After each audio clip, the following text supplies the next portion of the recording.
en Afrique.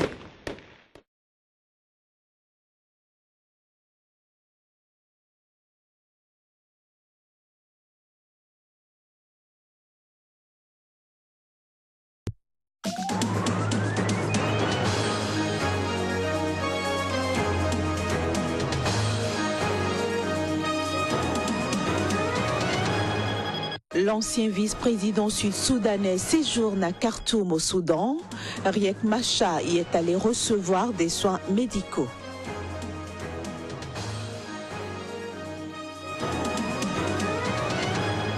Crise au sein du conseil communal d'Alada au Bénin. Les élus locaux appellent à la destitution du maire.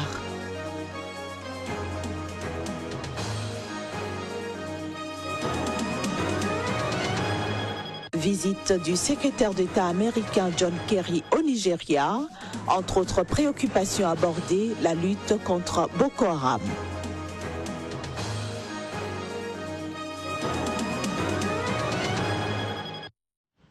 Bonsoir et bienvenue à toutes et à tous. Avant le développement des titres, sachez que l'appel à une journée ville morte lancée en République démocratique du Congo par la coalition politique réunie autour de l'opposant Étienne Tshisekedi a été partiellement suivi à Kinshasa et boycotté dans d'autres grandes villes du pays.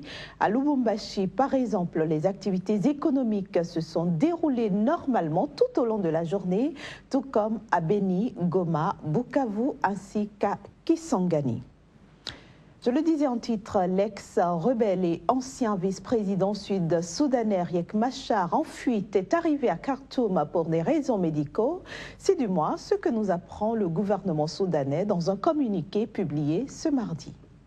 Alors qu'il avait fui dans un premier temps en République démocratique du Congo après des affrontements meurtriers entre ses partisans et ceux du président Salva Kiir début juillet à Juba, l'ex-vice-président Riek Machar est cette fois-ci au Soudan. Dans un communiqué, le porte-parole du gouvernement, Ahmed Bilal, a déclaré que le Soudan a accueilli Riek Machar pour des raisons humanitaires et des soins médicaux. Sans préciser depuis quand Riek Machar se trouvait au Soudan, il a souligné que dès son arrivée, il avait eu besoin de soins médicaux immédiats. Il est à présent dans un état stable, il restera dans le pays jusqu'à ce qu'il décide de partir, a-t-il poursuivi. Il faut dire que l'annonce de la présence au Soudan de Riek Machar survient au lendemain de la première visite officielle à Khartoum de Taban Denguei, ce dernier qui avait remplacé Riek Machar au poste de vice-président. Pour mémoire, les relations entre Khartoum et Juba se sont tendues alors que le Soudan est accusé de soutenir Riek Machar dans la guerre civile qui a fait depuis décembre 2013 des dizaines de milliers de morts et 2,5 millions de déplacés. Ainsi, l'ambassadeur du Soudan du Sud à Khartoum, Mayan Dout, a déclaré que Juba avait été informé par les autorités soudanaises de la présence de Riek Machar au Soudan. Depuis hier, on connaît le nom du nouveau maire de la ville de Johannesburg en Afrique du Sud.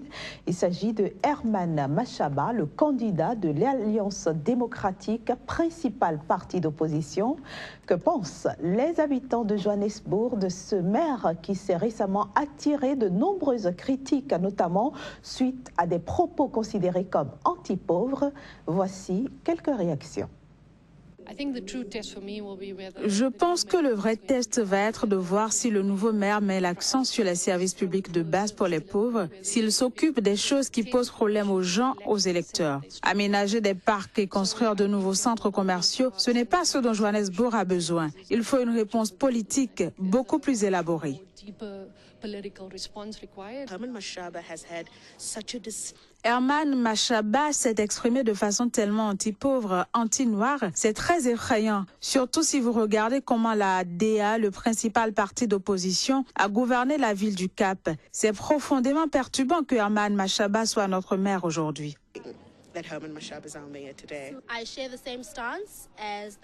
Je partage les vues du nouveau maire. Je crois en effet que notre pays a développé une morale de la dépendance où nous dépendons des autres pour sortir de la situation dans laquelle nous sommes, surtout quand il s'agit de pauvreté. Honnêtement, je crois qu'on fait le choix de rester dans la pauvreté.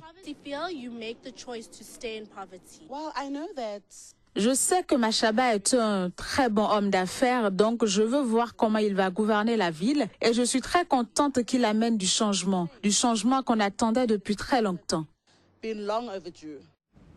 D'une commune à une autre, nous sommes cette fois-ci à Alada, au Bénin, où les élus communaux ont donné de la voix ce mardi matin à la faveur d'une conférence publique. Ils appellent l'autorité préfectorale au respect des textes de loi régissant la décentralisation dans le pays. Leur requête est simple, la convocation par le préfet d'un conseil extraordinaire pour statuer sur le sort du maire de la commune tombé en discrédit. La tension, elle est des plus vives au sein du conseil communal d'Alada, ville du sud du Bénin.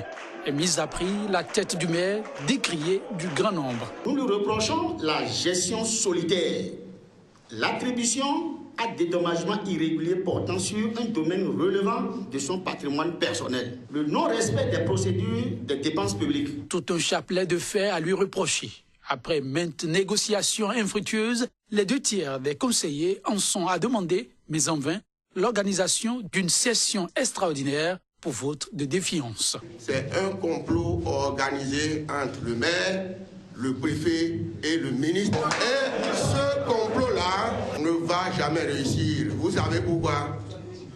Quand les 2/3 se lèvent pour dire non, c'est non. Et c'est pourquoi moi je profite de l'occasion pour proposer au maire de démissionner.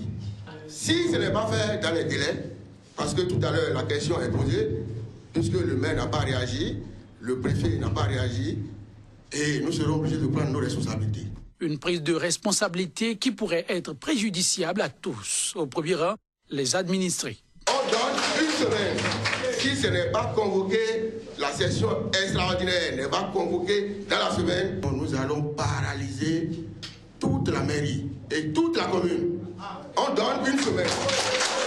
Sur les 18 conseillers présentement en activité, 6 seulement seraient prêts à renouveler leur confiance au maire. Mathias Djigla, premier maire déchu à l'ère du régime de la rupture pour un nouveau départ, désormais rien n'est moins sûr.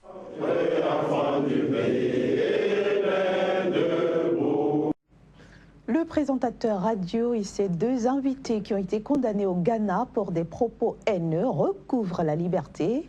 Ils ont en effet bénéficié d'une grâce présidentielle. Cet acte du président John Mahama est posé sur des bases de compassion et parce que les condamnés avaient exprimé des remords pour les faits qui leur sont reprochés. Parlons maintenant de la tournée africaine du secrétaire d'État américain John Kerry en visite ce mardi dans le nord du Nigeria. Il a félicité l'armée nigériane dans sa lutte contre Boko Haram, mais l'a aussi mis en garde contre les abus relatifs aux droits de l'homme dans le pays. La répression entraîne la défiance, elle entraîne le mépris et engendre des terroristes, a déclaré John Kerry dans son discours alors qu'il rendait visite au sultan de Sokoto, autorité locale et religieuse dans l'extrême nord du Nigeria. Votre pays a récupéré le contrôle d'une grande partie de son territoire, a souligné le secrétaire d'État. De nombreuses ONG ont en effet, à plusieurs reprises, accusé les troupes nigérianes d'avoir usé d'une force excessive ou d'avoir commis des crimes extrajudiciaires contre des supposés insurgés de Boko Haram. Cela demande beaucoup d'efforts et une bonne gouvernance de se battre contre le terrorisme, a ajouté John Kerry, assurant que Washington continuera sa coopération militaire et humanitaire avec le Nigeria. Début août, le gouvernement américain, à travers son agence d'aide au développement USAID, a annoncé qu'il ajoutait plus de 37 millions de dollars à l'aide humanitaire déjà en cours dans le nord-est du pays pour répondre à la grave crise alimentaire causée par l'insurrection.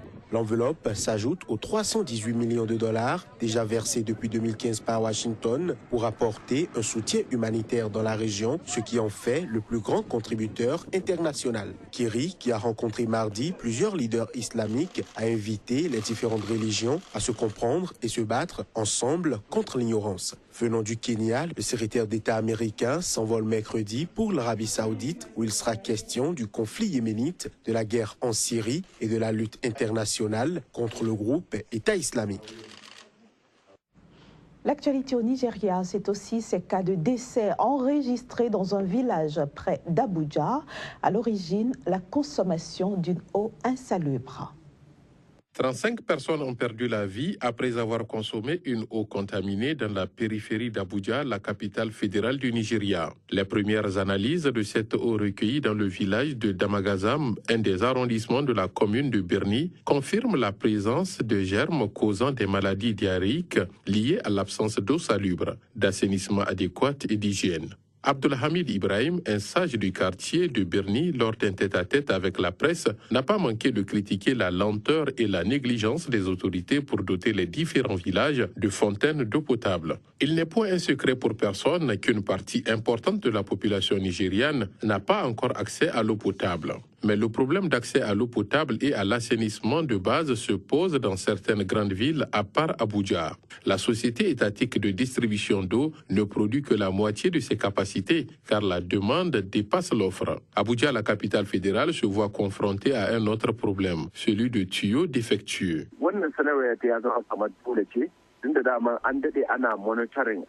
Cette situation ne date pas d'aujourd'hui et beaucoup de personnes ont perdu la vie. Les victimes sont majoritairement des enfants.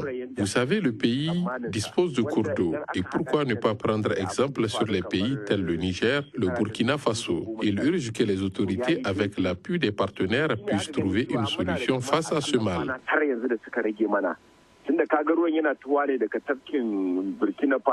Dans ce pays qui est le plus peuplé de l'Afrique, le coût élevé de l'eau potable constitue également un autre problème. Qu'elle soit fournie par la société de distribution étatique ou par les nombreux revendeurs privés qui se sont multipliés en profitant de la situation critique du secteur. La population des différentes agglomérations dans les environs d'Abuja ne compte pas lâcher du lest. Elle compte battre le macadam pour se faire entendre et pousser les autorités à réagir dans les plus brefs délais.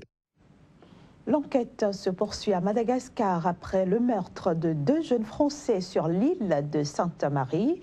Cette personne dont 2 Français ont été arrêtés depuis dimanche. Cependant, la culpabilité ou l'inculpation directe ou indirecte de ces personnes ne peut pas encore être confirmée pour le moment. Précisons aussi qu'on ne connaît toujours pas le mobile de ce double meurtre. Et puis les photographes togolais, à l'instar de leurs collègues du monde entier, ont célébré pour la première fois la journée internationale de la photographie à Lomé, la capitale. Les meilleures photographies issues d'un concours organisé à l'occasion par le syndicat des reporters d'images ont été distinguées. On fait le point avec notre correspondant Ferdinand Gallet. Exposition des photographies prises au Togo et ailleurs. Distinction des responsables de 5 meilleures prises de vue. Ce sont par ces actes que les professionnels des images ont célébré pour la première fois la journée mondiale de la photographie au Togo. Elle est organisée par le syndicat des reporters d'images du Togo et soutenue par les autorités. Nous avons par cette occasion présenté nos talents à travers des agrandissements photos du concours photographique que nous avons organisé. Le premier prix, composé d'un lot de matériel photographique et une enveloppe de 100 000 francs CFA, est remporté par l'auteur de cette photographie prise à l'aide d'un drone. Je suis très content parce que nous sommes nombreux. Il y a plusieurs photographes et je sais que les gens vont donner de belles images. Comme j'ai la foi, je me suis dit que cette fois-ci, bon, je vais tenter quelque chose qui me donne ce prix. Et c'est arrivé. Aujourd'hui, en proie de l'avancée technologique, les professionnels de la photographie sont appelés à un perpétuel perfectionnement pour sécuriser leur gagne-pain selon certains acteurs. Notre avenir est toujours serein, on est là, parce que, comme l'a dit un adage, un vieillard a toujours besoin d'une photo, aussi qu'un bébé a besoin d'une photo. On est toujours là, on est avec le monde et on va finir avec le monde. La photographie, l'un des plus vieux métiers au monde, est apparue au Togo dans les années 1930.